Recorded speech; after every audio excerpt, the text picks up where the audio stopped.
Jadi alhamdulillah, satu ucapan yang disukai oleh Allah Subhanahu wa taala, dan kita disuruh untuk memuji kepada Allah Subhanahu wa taala setiap kali datang nikmat-nikmat baik yang zahir maupun nikmat yang batin. Alhamdulillah, alhamdulillah. Nah, kemudian lagi sesudah kita beriman dengan nama Allah Al-Hamid, kita disuruh untuk selalu memuji kepada Allah Subhanahu wa taala. Dan orang yang memuji kepada Allah Subhanahu wa taala itu bisarra wad dharra, dalam keadaan lapang dan susah, itu dimasukkan Allah ke dalam surga bighairi hisab, tanpa dihisab. Tanpa dihisab. Jadi alhamdulillah terus, susah alhamdulillah, nyaman alhamdulillah. Ada juga alhamdulillah itu haram. Nah, alhamdulillah berdosa. Kapan alhamdulillah itu berdosa? Ketika melakukan maksiat. Begitu manang judi, alhamdulillah. Nah, ini maksiat. Menambahi dosa. Terpuji Allah Ta'ala pada zatnya. Zatnya terpuji. Sifat-sifatnya terpuji, nama-namanya terpuji, perbuatan-perbuatannya terpuji, hukum-hukumnya pun terpuji, sehingga disebut Al-Hamid, yang maha terpuji.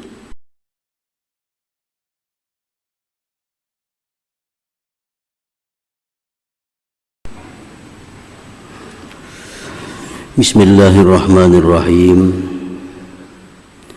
Alhamdulillahil hamid, al-qadiril murid, al-karimil majid. Ashhadu an la ilaha illallah wahdahu la syarika lahul mubdi'ul mu'id. Wa ashhadu anna sayyidana Muhammadan abduhu wa rasuluhu asyraful abid. Allahumma salli wa sallim wa barik ala sayyidina wa maulana Muhammadin nabiyyi syahid wa ala alihi wa sahbihi wa zurriyatihi wa atba'ihi ila yaumil wa'id. Amma ba'du. As-sabi' wal khamsun min asma'illah al-husna al-hamid, artinya yang maha terpuji, yang maha terpuji, Al-Hamid. Wal mahmudu bi dzatihi wa sifatihi wa asma'ihi wa af'alihi wa ahkamihi. Terpuji Allah Ta'ala pada zatnya, zatnya terpuji, sifat-sifatnya terpuji, nama-namanya terpuji, perbuatan-perbuatannya terpuji, hukum-hukumnya pun terpuji, sehingga disebut Al-Hamid, yang maha terpuji. Jadi orang yang disebut dengan maha terpuji itu zatnya mesti terpuji, sifatnya terpuji, af'al perbuatan terpuji, nama-namanya terpuji, hukum keputusannya pun terpuji, maka barulah disebut Al-Hamid, yang maha terpuji. Yang pertama, mahmudun bi dzatihi, terpuji Allah pada zatnya, zatnya terpuji. Lianna dzatahu laisa kamitslihi syai'un, karena zat Allah tidak seperti sesuatu apapun. Tidak ada sesuatu apapun yang menyerupai dengan zat Allah Subhanahu wa ta'ala. La yabtakiru ila syai'in, Zat Allah itu tidak berhajat kepada sesuatu. Bal kullu syai'in yabtakiru ilaihi, bahkan tiap-tiap sesuatu berhajat kepada zat Allah. La ya'tari ilaihi naqsun wala aibun, tidak mendatang kepada zat Allah kekurangan, kelemahan dan aib. Nah itu zat Allah terpuji tadi. Zatnya kada seperti yang lainnya. Zat Allah itu kada perlu, kada berhajat kepada yang lain. Bahkan selain Allah berhajat kepadanya. Dan zat Allah tidak akan didatangi oleh kekurangan, aib dan celah. Nah makanya disebut zat Allah itu hamid, terpuji artinya. Al-mahmudu bi sifatihi, kemudian lagi terpuji Allah pada sifat-sifatnya. Li'anna sifatihi kullaha, karena sifat Allah itu seluruhnya jamalun, elok, jalalun, kebesaran, wa kamalun, kesempurnaan. Itu sifat Allah. Jadi sifat Allah itu ada yang elok, ada yang besar. Yang elok, sifat Allah penyayang, pengasih, penyantun, pelindung, pemberi rezeki. Nah, itu contoh sifat-sifat Allah yang elok. Sifat Allah yang jalal, yang maha menyiksa kepada orang yang ingkar kepadanya, yang maha menghitung, yang maha adil. Nah itu sifat-sifat kebesaran Allah subhanahu wa ta'ala. Jadi sifat Allah itu adalah kebesaran dan keelokan. La ya'tariha naqsun wala aibun, tidaklah datang kepada sifat-sifat Allah itu kekurangan, kelemahan, aib. Pendengaran Allah kada akan datang kekurangan kapanpun. Penglihatan Allah kada akan datang kepada penglihatan Allah kekurangan, aib. Kekuasaan Allah kada akan datang kelemahan, sehingga segala sifat-sifat Allah itu sempurna. Nah, makanya sifat Allah hamidun, terpuji, bi sifatihi, pada sifat-sifat Allah.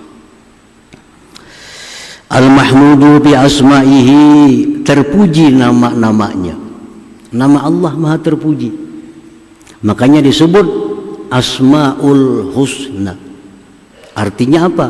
Nama-nama yang baik. Innalillah Asmaul Husna. Allah itu ada punya nama-nama yang baik. Semua nama Allah itu adalah terpuji. Al-mahmudu bi af'alihi, terpuji Allah pada perbuatan-perbuatannya, pada ciptaan-ciptaannya. Lianna af'alahu la yakhlu an hikmatin, karena seluruh perbuatan Allah itu tidak kosong daripada makna, daripada hikmahnya. Ciptaan Allah, apapun yang Allah cipta itu pasti ada guna di dalamnya, pasti ada hikmah. Allah menciptakan rumput ini pasti ada rahasianya. Allah menciptakan binatang ini pasti ada hikmahnya. Allah ciptakan apapun di dalamnya pasti mengandung hikmahnya. Cuma kita kada semuaan diberitahu hikmah-hikmah itu. Kita tahu rumput, apa gunanya rumput, paling kita tahu sagan makanan ternak, makanan sapi, makanan kambing. Apa yang lebih dalam daripada itu, rumput, kita mungkin gak ada tahu hikmahnya apa. Allah menciptakan ular, Allah menciptakan nyamuk, Allah menciptakan hama. Semuaan itu ada hikmah di dalamnya, ada rahasia. Wa may yu'tal hikmah faqad utiya khairan katsira. Siapa diberitahu hikmah berarti dia diberitahu kebaikan yang banyak. Orang tahu hikmahnya ini daun. Yang tahu hikmahnya daun ini bisa menyembuhkan penyakit ini, bisa menyembuhkan penyakit itu. Padahal daun. Tapi dalam daun itu ada hikmah-hikmah yang tersembunyi yang hanya akan diberikan Allah kepada orang-orang yang tertentu. Walhasil apa yang diciptakan Allah kada ada yang sia-sia. Nah, yang diciptakan semuaan terpuji perbuatan Allah Subhanahu wa ta'ala. Al-mahmudu fi ahkamih, terpuji pada hukum-hukumnya. Keputusan-keputusan Allah, hukum-hukum Allah itu semuaan mahmud, terpuji. Di anna ahkamahu adlun, seluruh hukum yang dikeluarkan Allah itu adlun, adil. Apakah yang dihukumkan Tuhan? Ini halal, ini haram, ini benar, ini salah. Apapun yang diputuskan Allah itu adil. Adil. Subhanahu an zulmin, maha suci Allah daripada zalim. Kada mungkin, kada masuk akal Allah itu zalim. Nah, kalau kita menganggap bahwa ada keputusan Tuhan itu, keputusan Allah itu yang kurang adil, itu kitanya yang bermasalah, kitanya yang kada mengerti, kitanya yang kada paham. Padahal semuaan yang diputuskan Allah itu adalah adlun, adil. Wa anna ahkamahu ahsanul ahkam, dan bahwa hukum-hukum Allah itu paling baik hukum yang ada. Ada hukum adat, ada hukum pemerintah, ada hukum macam-macam hukum. Yang paling baik hukum Allah. Makanya Allah Al-Hamid, terpuji. Walaupun kelihatan sekilas hukum Allah itu keras, padahal sebujurnya kalau kita lebih dalam, itulah yang terbaik untuk kita. Maling mencuri sampai jumlah tertentu dipotong tangan, ditatak tangan maling itu. Itu hukum paling baik sudah. Hukum paling adil bagi seorang pencuri, potong tangan. Tidak ada hukum yang lebih baik pada itu. Orang yang membunuh dengan sengaja, hukum Allah dibunuh. Itu hukum paling adil. Tidak ada hukum yang lebih baik daripada hukum itu. Orang yang berzina bisa dipukul 100 kali, bisa dirajam sampai mati. Itu hukum Allah. Itu paling adil hukum, paling baik hukum. Walaupun bagi pandangan orang-orang yang punya akal sakit, aklun sakim, hukum Allah itu kada peri kemanusiaan. Kenapa? Karena akalnya sakit. Sehingga dia melihat hukum Allah itu keras. Hukum Allah itu kada peri kemanusiaan. Padahal justru sebaliknya, hukum Allah itulah yang paling adil, yang paling bagus bagi manusia ini. Nah, para muhibbin rahimakumullah, ada orang sakit di batisnya, sakit di batis. Apa penyakitnya?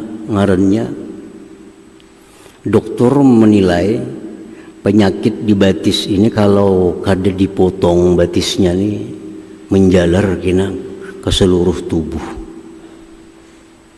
Kalau hanya diobati dengan antibiotik, diobati dengan penahan sakit, ini penyakit di batis ini kena menjalar sampai ke seluruh tubuh. Lalu dokter memutuskan amputasi, potong kaki. Banyak ada orang penyakit yang dipotong kakinya. orang penyakit diabetes, batisnya sudah buruk. Ini kalau dibiarkan ya dokter kena terus menjalar, dipotong kakinya. Apakah dokter memotong kaki ini, dokter ini kada peri kemanusiaan? Justru dokter memotong kaki ini dipuji. Kenapa dipuji? Menyelamatkan anggota tubuh yang lain. Dipotong oleh dokter kakinya, dokternya dipuji, bahkan dibayar.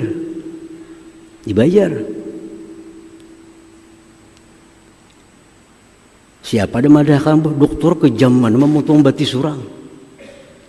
Kada ada orang madahkan dokter kejam memotong batis orang.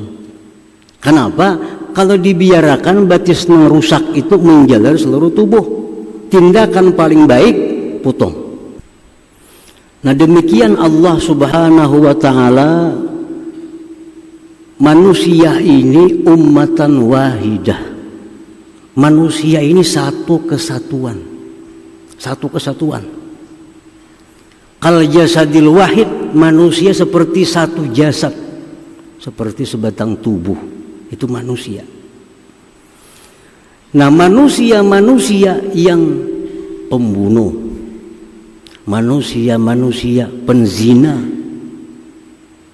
pencuri, itu sama dianggap Allah dengan penyakit yang akan menular kepada manusia yang lainnya.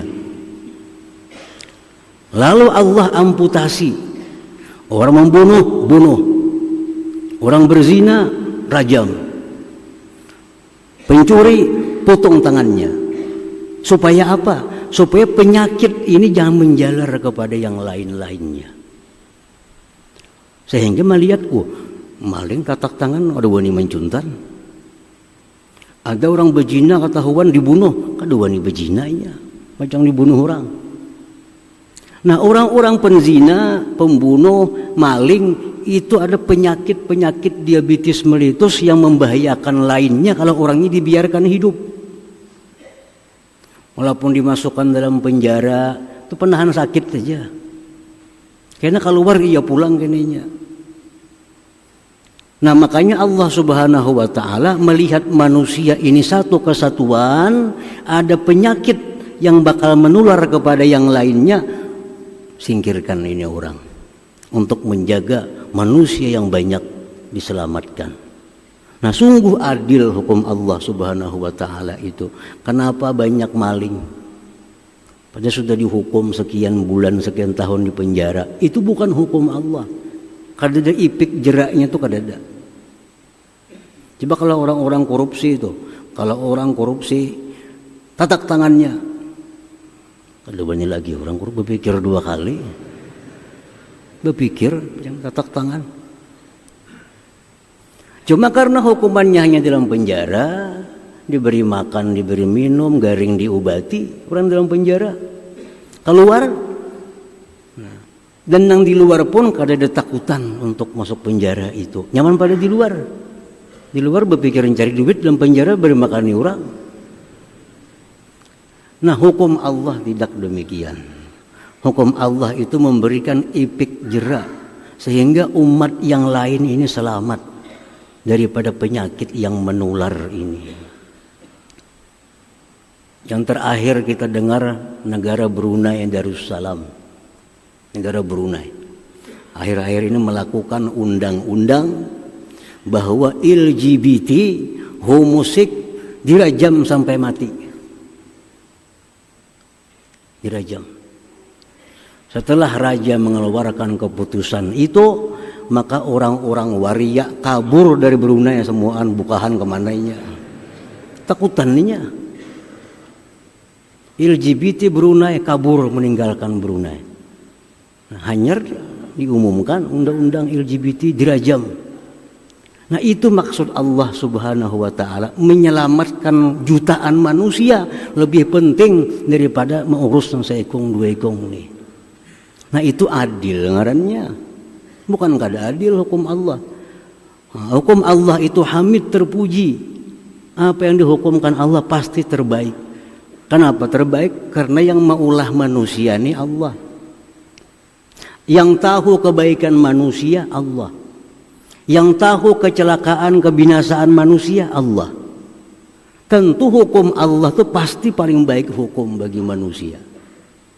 Karena Allah yang maulahnya. Nah, makanya disebut Hamid, terpuji. Allah itu fi ahkami, pada hukum-hukum Allah Subhanahu wa taala. Nah, para muhibbin rahimakumullah. Banyak ayat di dalam Al-Qur'anul Karim yang menjelaskan tentang nama Allah Al-Hamid. Di antaranya dalam surat Luqman, wa may yashkur fa inna ma yashkuru li nafsihi wa man kafara fa innallaha ghaniyyun hamid. Barang siapa yang bersyukur kepada Allah, maka akibat dari syukur itu kembali kepada diri yang bersyukur itu. Kita bersyukur lawan Allah, manfaatnya kembali kepada kita, bukan kepada Allah. Kita dapat nikmat, alhamdulillah, syukur kepada Allah. Nah, nikmat itu kita syukuri, manfaatnya kemana? Kepada kita. La in syakartum la azidannakum. Jikalau kalian syukur, aku tambahi. Nah, siapa yang ditambahi? Kita. Wa man kafar, siapa yang kufur, menggunakan nikmat maksiat, menggunakan kesehatan untuk maksiat, menggunakan duit untuk maksiat. Fa innallaha ghaniyyun hamid. Allah itu maha kaya lagi maha terpuji. Kita maksiat, kita ingkar, apakah Allah itu turun? Apakah Allah itu jadi rendah? Kada. Allah maha kaya. Kita syukur, kita kada syukur, Allah kada ada urusan. Kita syukur kembali kepada kita, kita kufur, mudaratnya pun kembali kepada kita. Karena Allah maha kaya, Allah kada perlu kita, Allah kada bahajat kepada kita. Hamidun, dan maha terpuji.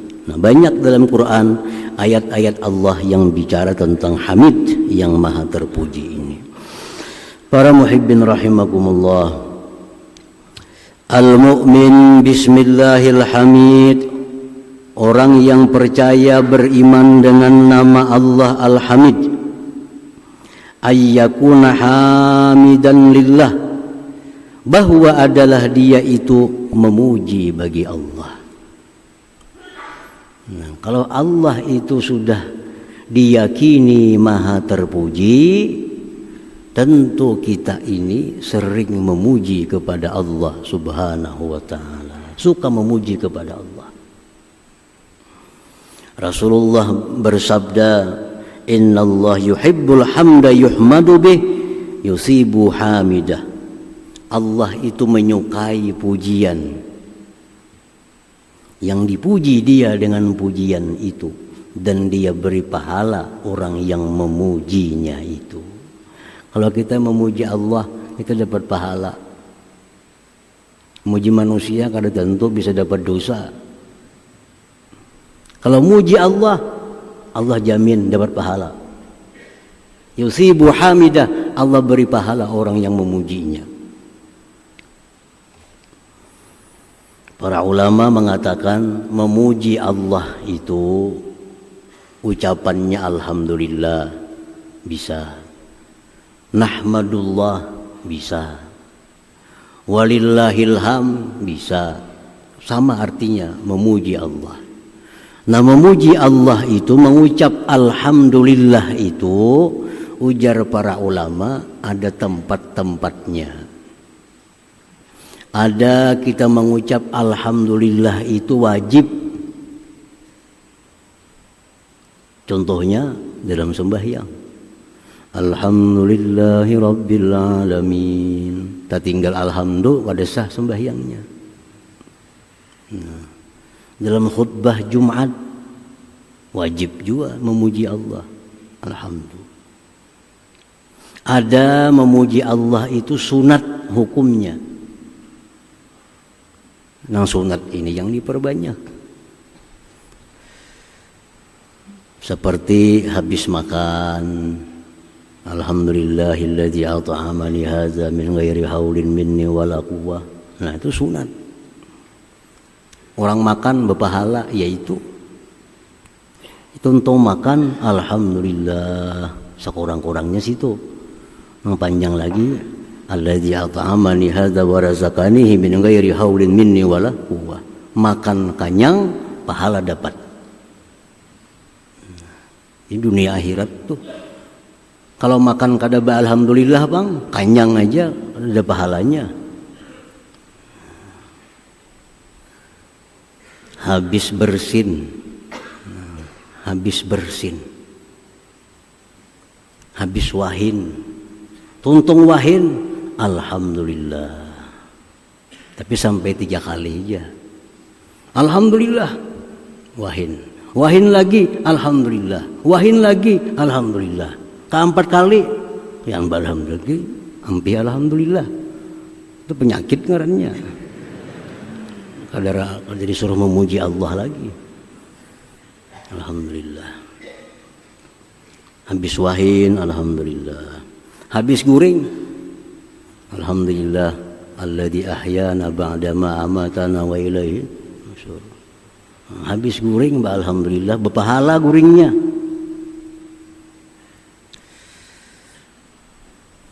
Wa hadzal lubsi, ketika memakai pakaian, alhamdulillahilladzi kasani hadza min ghairi haulin minni wala quwwah. Alhamdulillah juga.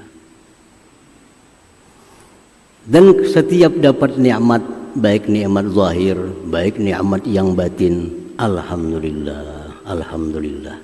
Ujar Nabi dalam sebuah hadis riwayat Tabarani, afdalu ibadillah yaumal qiyamah alhammadun. Paling abdal hamba Allah pada hari kiamat orang yang suka memuji kepada Allah Subhanahu wa ta'ala. Karena Allah memang terpuji, lalu kita puji. Ada juga memuji Allah itu, alhamdulillah itu yang makruh. Kenapa jadi makruh alhamdulillah? Karena tempatnya kada mendukung. Tempatnya kada pantas. Seperti di dalam WC. Bacaan itu bacaan di luar WC. Kita keluar WC, ghufranak alhamdulillahilladzi azhaba 'annil adza wa afani. Itu di luar WC, jangan dalam WC baca. Sudah kita di luar WC, ghufranaka alhamdulillahilladzi azhaba 'annil adza wa afani. Nah, tuh. Kalau dalam WC alhamdulillah itu makruh hukumnya. Ada juga alhamdulillah itu haram. Nah, alhamdulillah berdosa. Kapan alhamdulillah itu berdosa? Ketika melakukan maksiat. Begitu manang judi, alhamdulillah. Nah, ini maksiat. Menambahi dosa. Mensyukuri maksiat maulah. Nah, setiap melakukan perbuatan maksiat, alhamdulillah imbahnya itu haram hukumnya. Jadi alhamdulillah satu ucapan yang disukai oleh Allah Subhanahu wa ta'ala, dan kita disuruh untuk memuji kepada Allah Subhanahu wa ta'ala setiap kali datang nikmat-nikmat baik yang zahir maupun nikmat yang batin. Alhamdulillah, alhamdulillah. Nah, para muhibbin rahimakumullah. Nah, kemudian lagi sesudah kita beriman dengan nama Allah Al-Hamid, kita disuruh untuk selalu memuji kepada Allah Subhanahu wa ta'ala. Dan orang yang memuji kepada Allah Subhanahu wa ta'ala itu bisarra wad dharra, dalam keadaan lapang dan susah, itu dimasukkan Allah ke dalam surga bighairi hisab, tanpa dihisab. Tanpa dihisab.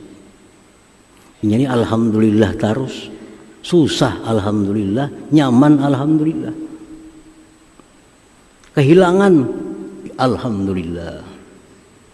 Apa ya gambar alhamdulillah? Banyak yang tersisa pada hilang. Alhamdulillah. Dapat penyakit, sakit mata, alhamdulillah. Apa alhamdulillah? Mata na sakit, telinga kada, hidung kada, mulut kada. Nah ini alhamidun Allah pisarra wa dharra. Orang seperti ini mati masuk surga bighairi hisab.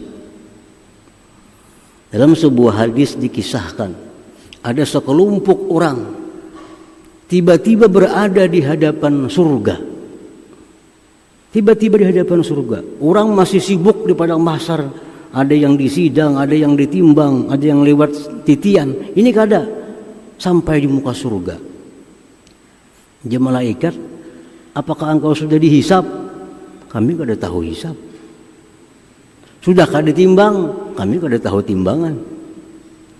Sudahkah melewati sirat? Kami kada tahu sirat. Ikam ini siapa aja malaikat? Nahnu ummatu Muhammad sallallahu alaihi wasallam. Kami umat Nabi Muhammad sallallahu alaihi wasallam. Kenapa ikam ada di sini?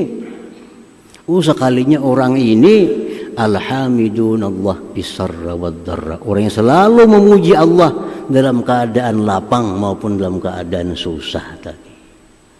Kada tahu di timbangan, kada tahu di apa-apa, langsung begitu bangkit dari kubur timbul ke muka surga. Tadi apapun yang diterimanya dari Allah selalu alhamdulillah, alhamdulillah, alhamdulillah. Nah itu buah daripada keimanan kita kepada Al-Hamid, nama Allah yang terpuji tadi. Wa ayyakuna mahmudan indallah wa inda ahlillahi ta'ala. Dan orang yang beriman kepada nama Allah Al-Hamid, dia itu hendaknya menjadi orang yang terpuji di sisi Allah dan terpuji di sisi orang yang dekat dengan Allah. Kalau kita ini sudah terpuji di sisi Allah, kalau kita terpuji di sisi orang-orang saleh yang dekat dengan Allah, kita selamat dah. Karena orang-orang yang dekat dengan Allah itu kada mungkin kalau mereka memuji orang-orang itu orang kada baik. Kalau orang-orang ahlillah, orang yang dekat dengan Allah memuji seseorang, pasti seorang itu orang baik. Jadi buah keimanan kepada Al-Hamid antara lain adalah menjadikan dirinya terpuji di sisi Allah Subhanahu wa ta'ala, terpuji di sisi orang-orang yang dekat dengan Allah Subhanahu wa ta'ala. Nah, bagaimana caranya supaya terpuji di sisi Allah, terpuji di sisi orang-orang yang dekat dengan Allah? Caranya bihusnil adab ma'ahu wa ma'ahum. Dengan baik adab terhadap Allah, baik adab terhadap orang-orang saleh, maka dirinya pun akan jadi terpuji di sisi Allah dan terpuji di sisi orang-orang yang saleh. Nah, jadi caranya supaya kita ini dipuji oleh Allah, baik-baik adab lawan Allah, baik-baik tata kerama dengan Allah. Supaya terpuji di sisi orang-orang saleh, baik-baik tata kerama di hadapan orang saleh. Satu orang saleh itu memuji kita lebih baik daripada pujian semesta alam orang yang tidak saleh. Saya kong orang saleh memuji kita itu berharga daripada seluruh alam memuji, tapi kada orang saleh yang memuji kita kada ada nilainya. Nah, bagaimana supaya dapat pujian dari orang saleh? Husnul adab ma'ahum, baik tata kerama dengan mereka. Niscaya kita akan dapat pujian daripada mereka itu. Nah, kemudian yang ke-58, nama Allah Al-Muhsi. La hadratin Nabi sallallahu alaihi wasallam. Al-Fatihah. Ya kana